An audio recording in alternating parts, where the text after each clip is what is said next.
Hablar de salud es hablar de bienestar físico y mental.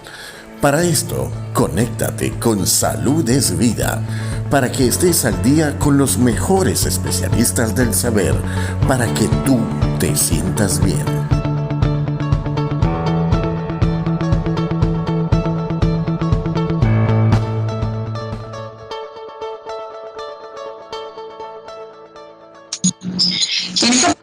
Estamos con el doctor Jorge García, obstetra, profesor de la Universidad de Maracaibo, Venezuela, junto al servicio de ginecostétrica del doctor Manuel Noriega Trigo también. Y por supuesto, ejerce la medicina en Maracaibo, Estado Zulia, Venezuela. Doctor, muchísimas gracias por aceptar esta invitación. De verdad que para nosotros es un placer, para el canal es un placer, porque uno de los objetivos principales del canal es sencillamente la salud preventiva. Este tema, como es el de hoy, la gastroquisis, de verdad que es un tema que no se habla mucho, pero sí esto es una malformación que tiene de verdad cierto número a nivel de estadísticas según la OMS, ¿okay? Es la cuarta causa de mortalidad en menores de 5 años. Yo creo que estamos en todo el deber, de informar el por qué y de qué se trata este tipo de defecto congénito, doctor. Adelante. Muchas gracias, María. Muy agradecido por tu invitación. Y sí, es un tema para hablar, sobre todo porque la gastroquisis ha aumentado en el mundo de una manera alarmante de los años 70. Entonces hay que insistir en este aspecto, en que la madre, cuando sale embarazada, debe ir a la consulta prenatal lo antes posible. Ojalá que fuera lo ideal, que fuera la primera falla menstrual, pero por lo menos entre las 12 primeras semanas debe hacer la consulta para hacer un diagnóstico precoz de este problema de la gastroquisis, porque de eso va a depender la sobrevida del feto en el futuro. Ok. ¿De qué se trata? ¿A qué se refiere cuando se le da un diagnóstico como la gastroquisis, doctor? La gastroquisis es un defecto de la pared abdominal anterior del feto. Generalmente es un orificio de 1 a 3 centímetros que está generalmente al lado derecho del cordón umbilical. Es un defecto de formación de la pared abdominal anterior que se produce entre la 5ª a la 8ª semana de gestación. Y por allí, evidentemente, como es un defecto de la pared, tiene el inconveniente que se vierte el intestino, tanto delgado como el grueso. Primero aparece el grueso, después el delgado, y puede estar acompañado inclusive de algunas otras vísceras abdominales, dependiendo del tamaño del orificio. A la hora de hacer ese diagnóstico, doctor, en buen tiempo, así como usted lo dijo, a primeras horas, ¿cuál es el pronóstico? ¿Cuál es el pronóstico de la mamá? ¿Cuál es el pronóstico de ese bebé? Mira, el pronóstico va a depender de muchos factores, evidentemente. Uno de los factores es el diagnóstico precoz, porque la situación es que mientras mayor pase el tiempo de las semanas estacionales en donde no se haga el diagnóstico, va a suceder que el líquido amniótico va a dañar el intestino, lo va a inflamar y lo va a estrangular en el anillo. Por eso es que la nueva técnica esta que se preconiza se llama Simil Exit, ¿verdad? Dependiendo de algunos parámetros que logramos establecer durante el embarazo, nos lleva a interrumpir precozmente el embarazo y la sobrevida, dependiendo de la técnica, que es la técnica del Simil Exit. Y bajo ciertos parámetros de los que podemos hablar, la sobrevida puede ser hasta del 95%. Ok, es decir, vamos a aclarar muy bien esto, doctor. La interrupción del embarazo no quiere decir que va a eliminarse el embrión como tal, sino que van a intervenir durante el proceso de gestación.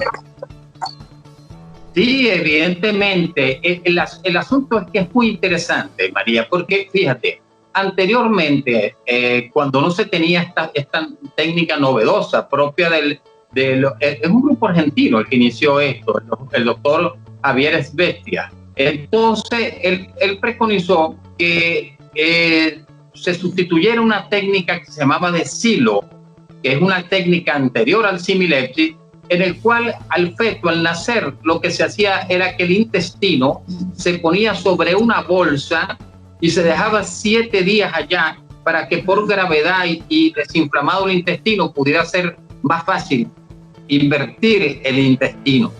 Esa técnica causaba mucho más mortalidad. Ahora esta técnica que hemos empleado, ¿verdad?, que aprendimos de este grupo argentino, la técnica del similepsis, es una técnica extraordinaria porque era una técnica más antigua que se llamaba por silo, que era en donde se envolvía en una bolsa de polietileno los intestinos y pasaban 7 días. Eso conllevaba a una mayor infección, que era lo que mataba a los fetos. ¿Qué es lo novedoso de esta técnica? Nosotros extraemos bajo ciertos parámetros al feto entre la semana 34 y 36. Hacemos una incisión, tiene que ser una incisión amplia, porque tenemos que sacar con mucha delicadeza al feto, y le hemos hecho ya una cama al feto entre las piernas de la paciente, entre los muslos de la paciente, y una temperatura caliente para que el feto no se enfríe, tibia por lo menos, ¿verdad? Y entonces, una vez tenemos el feto allí, le colocamos una chupa, un chupón, para que él no llore y no inspire, porque eso nos complicaría invertir el intestino. El grupo de pediatras, porque esto es un grupo múltiple el que actúa allí, como podemos hablar. Entonces, ellos van invirtiendo el intestino en aproximadamente entre 4 y 6 minutos, porque la técnica es que el feto se saca de la cavidad uterina, pero no se desconecta de la placenta. Y entonces uno de los obstetras, uno de nosotros, tiene que tomar el pulso del cordón para saber hasta cuánto hay paso de sangre en el feto, para que se oxigene el feto. Y le ponemos un canógrafo para saber cuál es la oxigenación del feto. En esa técnica hemos logrado reducirlo entre 4 y 6 minutos, que es lo máximo que puede dar la perfusión de sangre en esa persona. Increíble, increíble, de verdad que qué excelente técnica, qué responsabilidad, qué salvación, de verdad, porque que no le regalan, es una vida completa, es volver a nacer, diría yo. Qué increíble. Ahora, la mamá, la anestesia sería anestesia igualmente a nivel de epidural o general.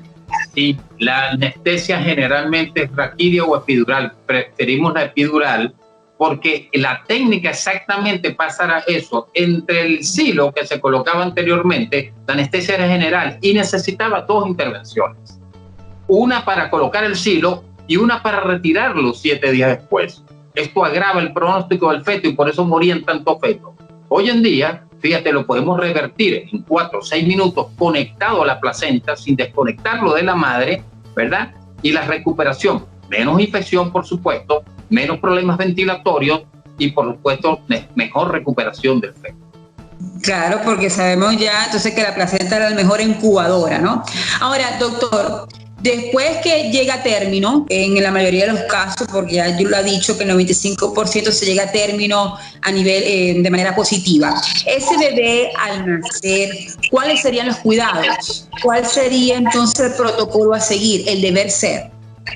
El deber ser es que ese feto, una vez que sale, como es un feto prematuro en la mayoría de los casos, el embarazo no llega a término. El embarazo se interrumpe en las 34 y 36 semanas, y entonces es un feto prematuro que ya hemos preparado con maduración pulmonar, con esteroides para que se adapte, pero ese feto definitivamente actúan los perinatólogos y los intensivistas neonatólogos, por eso es un equipo múltiple que interviene, va a cuidados intensivos. Generalmente no necesita ventilación, se agrava el pronóstico si requiere ventilación mecánica. Generalmente va a cuidados intensivos y allí va a estar entre unos 7, 14 días a lo sumo, porque entonces a él hay que probarle primero tolerancia oral, ¿verdad? Tenerlo algunos días, con alimentación parenteral y después de eso una tolerancia oral hasta que verifiquemos que el feto evacúa normalmente. Una vez de eso, en unas 2 semanas, la madre se va a ir con su niño y su vida va a ser totalmente del problema. Muy bien, muy bien. Ahora, doctor, hasta las 34 semanas la alimentación del bebé se lleva a un término natural o el hecho de que el intestino esté fuera de su cavidad ha influido en su crecimiento y en la absorción de alimentos. No, el feto, primero hacemos controles, por eso es que estas madres nosotros las vemos cada semana, y desde las 30 semanas tenemos que hacer algo con el equipo de ecografía, que es ir midiendo el grosor del intestino, porque no puede llegar a un límite, debe llegar a un límite máximo de grosor intestinal, porque es por inflamación de 18 milímetros. El intestino de un niño debe tener 1 milímetro. Si entre las 28 y 30 semanas, por este proceso inflamatorio que causa el líquido amniótico, puede llegar entre 12 y 15 centímetros. Pero ya debemos tener como límite, porque ya por estadística eso nos lo dice, 18 milímetros, porque a lo que pasa de 18 milímetros, 20 milímetros, ya no vale la pena operarlo, porque el intestino está tan inflamado, tan dañado, que esta técnica no va a ser exitosa. Ok. ¿Y qué técnica se haría? No, ya después de esto sería un silo y proceder por la práctica anterior, que era colocar la bolsa y esperar varios días. También el pronóstico, tú me hablas del pronóstico, va a depender de muchas cosas, del grado de prematuridad, el grado de adaptación, que no necesite ventilación, ¿verdad? Son cosas que hay que tener, y la técnica. Si la técnica es Similexit, va a ir mucho mejor. En la experiencia que tenemos en el Hospital Noriega Trigo, que manejamos un estupendo grupo que me acompañó, casi todos fueron un éxito, 2 muertes solamente, uno por una atresia intestinal. O sea, quiere decir que no se ve ecográficamente entre 10 más de la malformación de la gastroesquisis, y otro murió por infección. Pero ya postnatal. Ok. Ok, hay otra malformación que se llama onfalocele. Esa onfalocele, ¿cuál sería la diferencia con la gastroquisis? Porque se asemeja mucho, hay una diferencia. Sí, se asemeja, pero la onfalocele es más grave.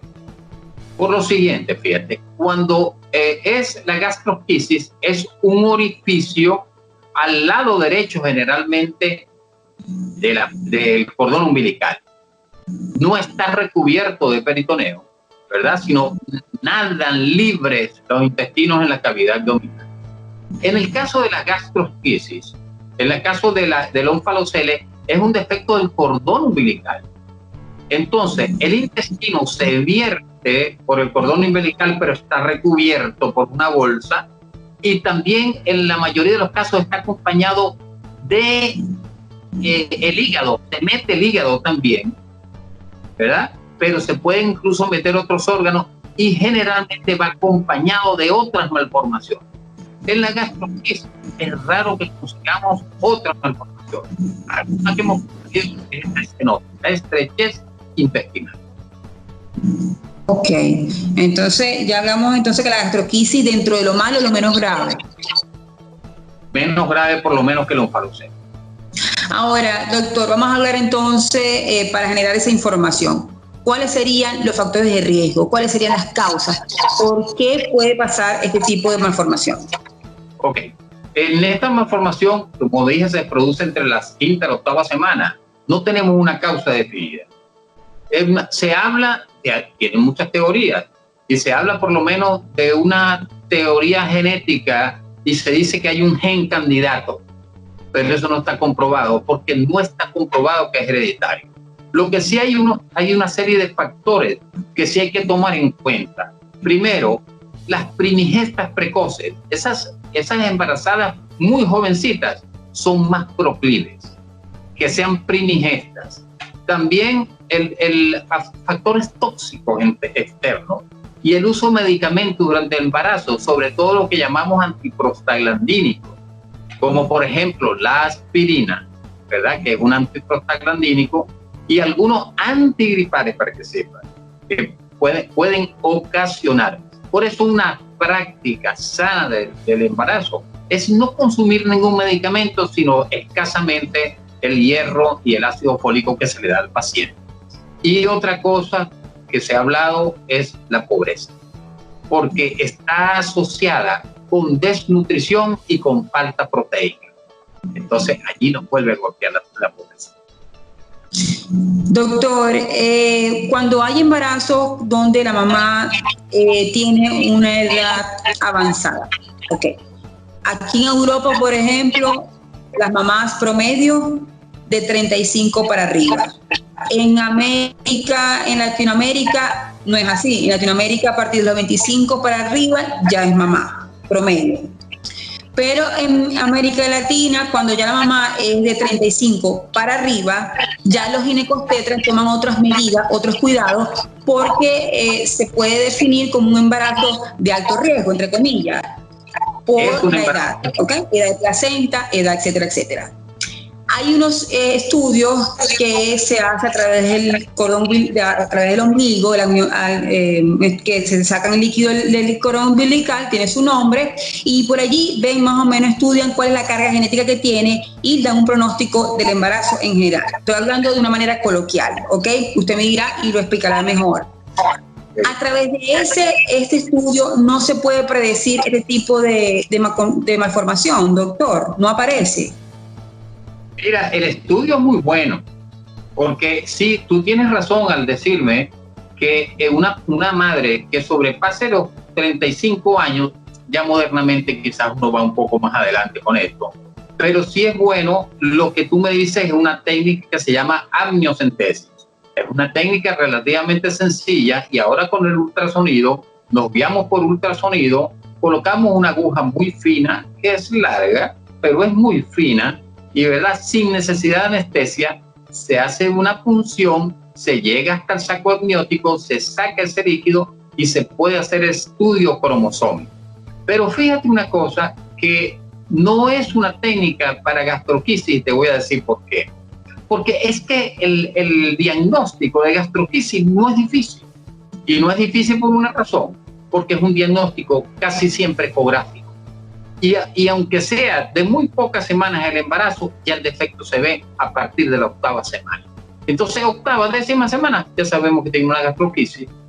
¿Entiendes? Entonces, no es muy necesario hacer una amniocentesis cuando tenemos un método menos invasivo, ¿verdad? Que como es la ecografía. Y ahorita tenemos muy buenos ecografistas que colaboran con nosotros. Y muy buenos equipos también. Seguro que sí. Muy bien, doctor. Ahora, el tratamiento se sabe que es quirúrgico a través de esa nueva técnica, innovadora, y por supuesto el 95% es de éxitos. Ahora, esa mamá que está escuchando o que habrá tenido este tipo de eventos, ¿se puede repetir en el próximo embarazo? ¿O es algo que puede ser esporádico o un infortunio en que el momento se acabó, o es propensa a generar eso? Descartando pobreza, o sea, porque también hay casos, me imagino, que son mamás donde no tienen la edad precoz, donde están comiendo normales, pero se le da este caso, pudiera haber. Entonces, aquella mamá que ha quedado traumatizada, porque realmente es un trauma que igualito, por más que sea un éxito, es un trauma porque es demasiada incertidumbre, es mucha tensión. Quizás queda traumatizada y no puede buscar otro bebé por el temor. ¿Queda la mamá propensa a eso o no hay todavía estadística de que se pueda repetir? No, es algo aleatorio, ¿verdad? Es algo ocasional. No tiene por qué repetirse porque no está demostrado una carga genética, ni es hereditario, ni tiene que repetirse. Es algo al azar, ¿entiendes? Algo al azar, es algo de formación. Entonces una madre no debe estar preocupada que un próximo embarazo se pueda repetir, no tengo ninguna experiencia con que alguna madre haya repetido, y hemos controlado madres con embarazos posteriores y no hemos tenido ese problema. Así que no tiene por qué preocuparse, porque no tiene por qué repetirse en un embarazo posterior. En embarazos múltiples, ¿no se han dado estos casos, doctor? No hemos tenido la casuística que tenemos, y no lo he leído en embarazos múltiples. Ni lo tenemos nosotros, ni el grupo del doctor Esbetian, no creo que lo tenga, porque no lo veo descrito, entonces no lo hemos tenido. Si fuese así, creo que sería mucho más complejo resolver. Sí, lógicamente. Muy bien, doctor. De verdad que también hay otros factores como los ambientales. Le digo porque, bueno, aquí, por ejemplo, con el COVID, tantos estudios, porque es una situación totalmente inédita, han concluido que la epigenética influye muchísimo, ha influido mucho en cómo ha mutado, ¿no?, el virus como tal, en Europa de una manera, en América Latina de otra. Le pregunto, ¿la epigenética también puede influir según las estadísticas? Mira, te repito, no hay una relación genética. Aunque se hablaba de un gen candidato, eso no está realmente demostrado. Entonces, no creo que sea un problema realmente genético, sino de, como te dije, factores ambientales, las primigetas, la falta proteica y cualquier otra razones ambientales. Pero en ningún caso es un problema genético. Y con respecto al virus, como el virus es tan reciente, no tenemos estudios establecidos ahorita de embarazadas, María, porque eso sería a largo plazo que veríamos eso. No lo veríamos ahorita, lo veríamos a bastante largo plazo. La transmisión directa del virus tampoco se ha comprobado, doctor. La transmisión directa. No, definitivamente al que más afecta es a la madre, que sí puede ser un riesgo, porque recuerden una cosa, la madre es una inmunosuprimida.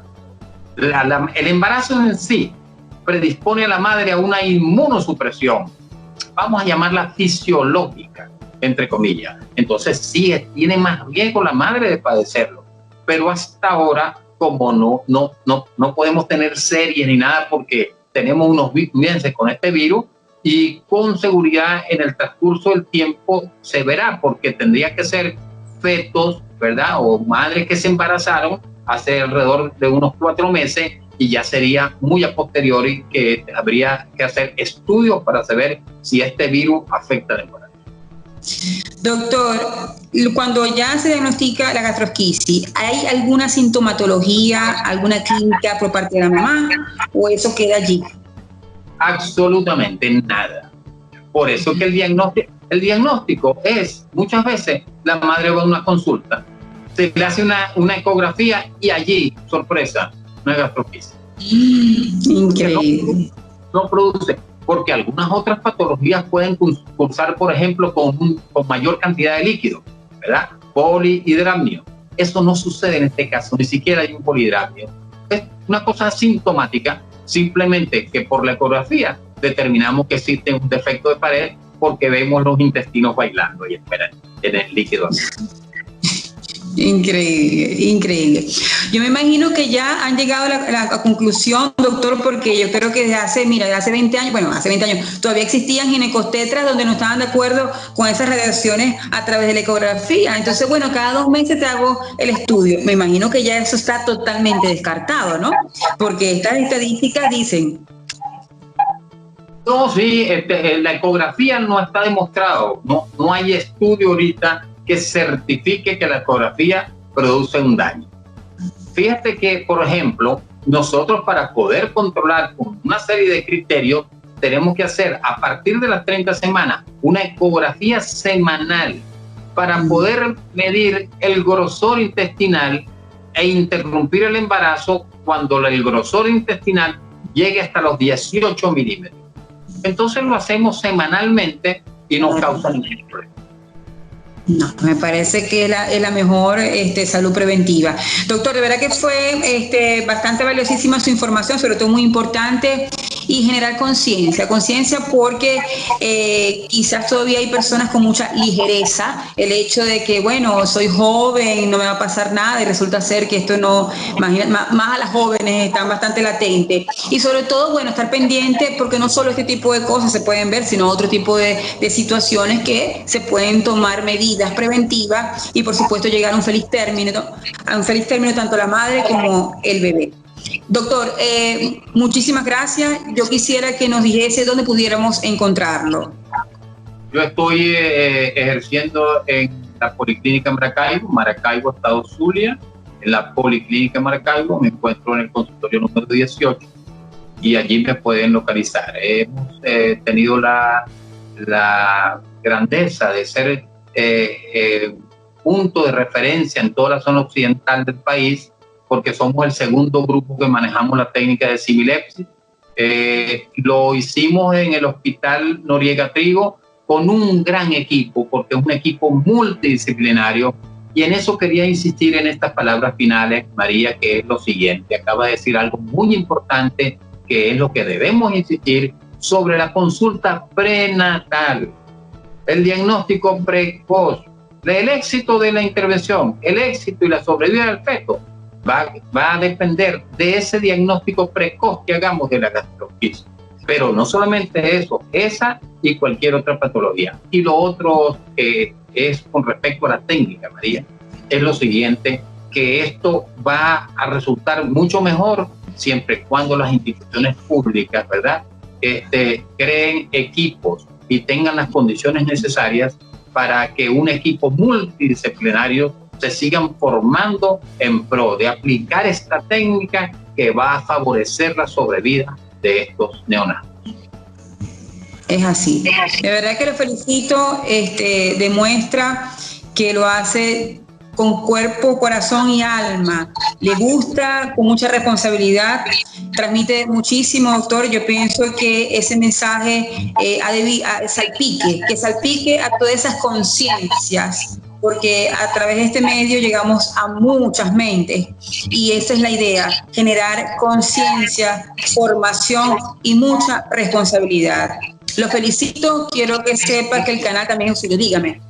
Muchas gracias, María, y también quiero insistir en algo, la importancia de programas como este programa, porque cuando existen estos programas donde lleven al público, ¿verdad?, todas estas inquietudes, toda esta información, mientras más informada esté la población, pues entonces son programas de alerta a una consulta temprana que pueda resolver esto. No, mira, yo te estoy muy agradecido por este contacto y estoy completamente a la orden para tratar cualquier otro tema en lo que yo pueda ser útil a tu programa y a la población en general. Ya yo me voy a tomar la tarea de comprometerlo formalmente.